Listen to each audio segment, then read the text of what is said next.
Lain-lain ang rason sa mga deboto nga nung may apil sila sa traslasyon sa itong nga Nazareno. Apan sila tanan naglaom nga Magamit talaga. Oh!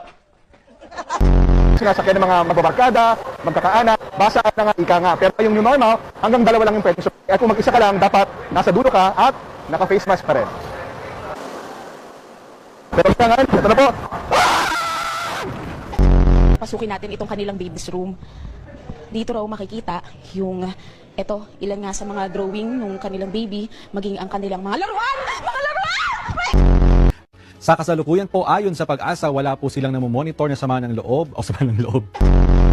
Huwag po kayong manahimik o magdalawang isip. Kung may alam kayong katiwalian o reklamo, ipaalam ninyo sa sumbungan ng hatdo ng Igan pasado alas 8 ng tahimik na mag-disperse ang mga ralisa sa San Sebastian. Ngunit matapos ang ilang negosasyon, ito ay matapos na nag-disperse sila. Pagkatapos ito, hindi na sila nag-away sa sila simula. Pagkatapos ito ay nagkaroon sila ng pag-aaway na sa simula. Mang Tani, so hanggang kailan ba tatagal itong mga pag-ulan natin? Matagal-tagal na rin, Mang Tani. May mga naninimaho na ng mga damit. Yes, Josie. Josie tuloy. Yung ating wind map, makikita natin yung tuloy-tuloy na paglakas ng hangin abagat. At ito ay dahil doon sa bagyong Josie. At hindi lang ngayong weekend, kung hindi maaring Lunes hanggang Martes. Mang Tani, sige, maraming salamat sa iyo. Baka kung ano pa matawag mo sa akin, maraming salamat. Galit na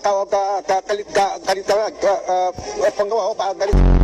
Yung composition kanina nakita natin yung pagdagsari ng mga tae.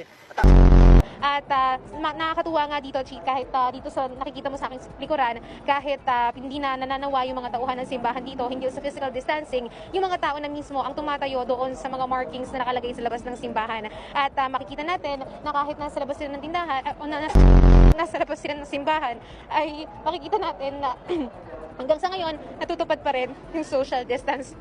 At yun na muna ang latest. Bagong isla na nabuo ngayong taon. Kung naalala ninyo, nitong Setyembre, may lumutang din na bagong isla sa Pakistan, dulot ng malakas na lindol na tinawag na Salsala Ko. Walang nakatira sa islang ito sa Pakistan dahil nagbubuga po ito.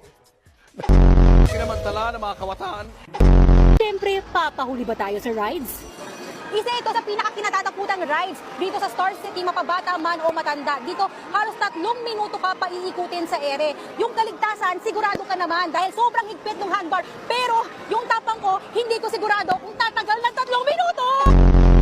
Pataas ng pataas ang pag-ikot na tila mahihilo ka. Bakit ka kapilado?